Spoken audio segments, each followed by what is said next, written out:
ఇప్పుడు ఈవీఎంల గురించి చెప్పండి సార్ మధ్యలో మీరు. ఆ, ప్రతిసారి ఇదే ప్రజలకి ఎదురవుతున్న ప్రశ్న. ఏ పార్టీ గెలిచినా, ఇప్పుడు నేను అధికార పార్టీ, ప్రతిపక్ష పార్టీ కాదు, పార్టీలకు అతీతంగా ఒక పార్టీ గెలవగానే ఇదే విషయాన్ని పదే పదే వినిపిస్తున్నారు. సాయంత్రానికో తర్వాత రోజుకో ఈవీఎం ట్యాంపరింగ్ జరిగింది, అందుకే వాళ్ళు గెలిచారు, ఓట్లు సహజంగా పడలేదు, ఇది ప్రజా తీర్పు కాదు, ప్రజా నిర్ణయం కాదు. ఇది గత కొన్ని సంవత్సరాలుగా 2-3 ఎన్నికల్లో మనం వింటున్నమాట. అసలు ప్రజలకు దీని పట్ల క్లారిటీ ఇవ్వండి. నిజంగానే ఈవీఎం ట్యాంపరింగ్ జరుగుతుందా? ఇది ప్రజా తీర్పు కాదా? మరి అలా జరుగుతున్నప్పుడు ఏ ప్రభుత్వం దీని మీద సరైన నిర్ణయాలు ఎందుకు తీసుకోవట్లేదు, చర్యలు ఎందుకు తీసుకోవట్లేదు? సరే, ఒకటి 2024లో జరిగిందా లేదా చూద్దాం. ఆ తర్వాత 2019లో జరిగే అవకాశం ఉందా లేదా చూద్దాం. సో 2024లో ఏం జరిగింది? ముందు 2019 గురించే సరే, మాట్లాడారు. ఓకే. 2019 గురించి. 2019లో బీజేపీ, జనసేన, టీడీపీ విడివిడిగా పోటీ చేశాయి.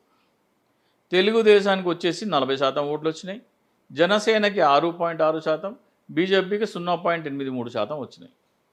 ఆ 3 ఓట్లు కలిపితే ఇంచుమించు జగన్మోహన్ రెడ్డి గారికి సరి సమానంగా నిలబడుతున్నారు. ఎప్పుడు? 2019లో కూడా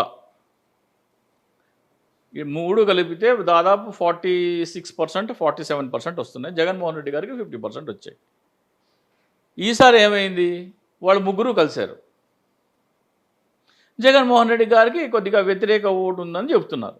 అందుకని జగన్మోహన్ రెడ్డి గారు ఓడిపోయారని చెప్తున్నారు. కానీ ఈసారి ఈవీఎం ట్యాంపరింగ్ జరిగిందంటానికి కారణం ఏంటంటే, అక్కడ క్షేత్రస్థాయిలో మనకి ఎన్నికల కంటే ముందు కనపడిన వాతావరణానికి, ఎన్నికల్లో వచ్చిన ఓట్లకి పొంతన కుదరట్లా. సార్, ఓటర్ని అంచనా ఎలా వేస్తాను చెప్పండి.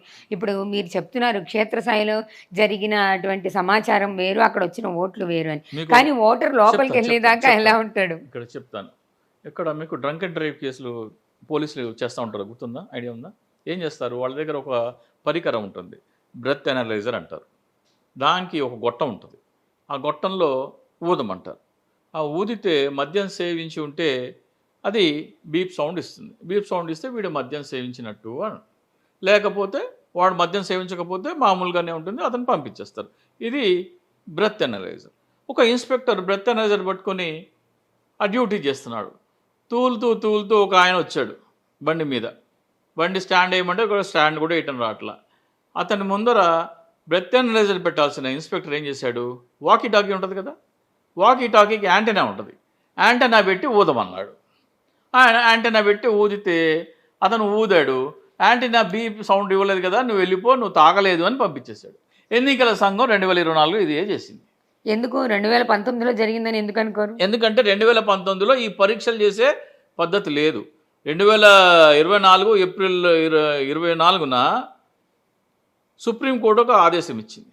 ఎవరికైనా సరే ఈవీఎంలో వెరిఫికేషన్ చేసుకోవడానికి అనుమానాలు ఉంటే వాళ్ళ నియోజకవర్గంలో ఎన్నికలు అయిపోయిన తర్వాత, ఫలితాలు ప్రకటించిన తర్వాత వాళ్ళ నియోజకవర్గాలలో 5% పోలింగ్ స్టేషన్లలో ఈవీఎంల పరీక్ష కోసం వాళ్ళు దరఖాస్తు చేసుకోవచ్చు. ఆ దరఖాస్తు చేసుకునేటప్పుడు వాళ్ళు 2-3 స్థానంలో ఉన్న అభ్యర్థులు మాత్రమే చేసుకోవాలి.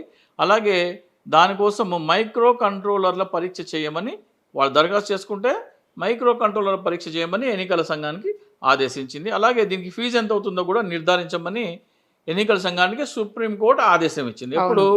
2024 ఏప్రిల్ 24. సో 1/6/2024న ఆ స్టాండర్డ్ ఆపరేషన్ ప్రొసీజర్ అని ఒకటి ఉంటుంది. ఈ పరీక్ష ఎలా చేస్తాము అనేది దానికోసం మార్గదర్శకాలను స్టాండర్డ్ ఆపరేషన్ ప్రొసీజర్ అని ఎన్నికల సంఘం రూపొందించింది. ఆ స్టాండర్డ్ ఆపరేషన్ ప్రొసీజర్లో సుప్రీంకోర్టు ఏ మైక్రో కంట్రోలర్ పరీక్ష అయితే చేయమన్నదో ఆ పరీక్షనే తీసేశారు. అంటే బ్రెత్ అనలైజర్ పెట్టి చెక్ చేయాల్సిన మద్యం దాగినోడిని వాకీ టాకీతో చెక్ చేస్తామని చెప్తుంది. సరే, ఇప్పుడు ఎన్నికల కమిషన్ చెప్తున్నాను. అలాగే ఒక అభ్యర్థి పోటీ చేయడానికి ఒక నియోజకవర్గానికి 10,000 అయితే ఒక్క నియోజకవర్గంలో ఒక్క పోలింగ్ స్టేషన్ వెరిఫికేషన్ చేయడానికి 47,200 రూపాయలు ఫిక్స్ చేసింది. అంటే ఎవడు అమ్మో ఇంత అని అప్లై కూడా చేయకూడదు. ఇంకోటి, మరి నువ్వు మైక్రో కంట్రోల్ చేయమని సుప్రీంకోర్టు చెప్తే నువ్వు చేయకుండా ఎలా చేస్తావయ్యా ఈవీఎం పరీక్ష అంటే, మేము ఒక మాక్ పోలింగ్ చేస్తాము అంది. మాక్ పోలింగ్ ఏంటంటే మళ్ళీ ఒకసారి, అంటే ఏ మిషన్ మీద మీకు కంప్లైంట్ ఉందో ఆ మిషన్ తీసి దాంట్లో మళ్ళీ కొన్ని ఓట్లు వేస్తాము. ఆ ఓట్లకి ఇలా వచ్చిన వీవీప్యాట్ స్లిప్లు ఈ ఈవీఎం కంట్రోల్ వాటితో మ్యాచ్ చేసి చూపిస్తాము అని. ఆ మైక్రో కంట్రోల్ మాక్ పోలింగ్ ఎలా చేస్తామన్నదంటే, పోటీ చేసిన అభ్యర్థి పేరు కానీ, పోటీ చేసిన అభ్యర్థి పార్టీ పేరు కానీ, పోటీ చేసిన అభ్యర్థి గుర్తు కానీ ఉండవు. కుక్క, పిల్లి, నక్క, ఏనుగు, గాడిద, దున్నపోతు ఈ గుర్తులతో చేస్తూ ఉంటుంది. అంటే ఏం చేస్తున్నారు మీరు? ఇంతకంటే నమ్మక ద్రోహం, నయవంచన ఏమైనా ఉంటుందా? సరే సార్, ఇప్పుడు మీరు చెప్పిన ప్రొసీజర్ అంతా పబ్లిక్ అర్థమైంది. నిజంగానే ఇది 2024లోనే వచ్చింది, ఓకే. మేము అడుగుతున్నది కూడా అది. ఇప్పుడు 2024లో ఈ ప్రొసీజర్ వచ్చింది కాబట్టి వీళ్ళు చేశారేమో అని మీ వాదన కొంతవరకు ఏకీభవించవచ్చు. అసలు 2019లో ఈవీఎంలు ట్యాంపరింగ్ జరగలేదని మీరు ఎలా చెప్పగలుగుతారు? అసలు అప్పుడు పరికరాలు కూడా లేవు కదా. అప్పుడు ఈ వివిప్యాట్ ఉంది, ఇవి ఉన్నాయి, కానీ అప్పుడు ఈ 5% పరీక్ష లేదు. అయితే ఈ ఎన్నికల్లో 2024 ఎన్నికల్లోనే వీళ్ళు విడివిడిగా పోటీ చేస్తే గెలిచే పరిస్థితి లేదు. వీళ్ళు 3 ఓట్లు విడగొట్టేస్తే జగన్మోహన్ రెడ్డి ముఖ్యమంత్రి. అలా ఎలా చెప్తారు సార్? చాలా తక్కువ శాతం ఓట్లు వచ్చినాయి కదా జగన్మోహన్ రెడ్డి గారికి. 40% వచ్చినాయి అమ్మా.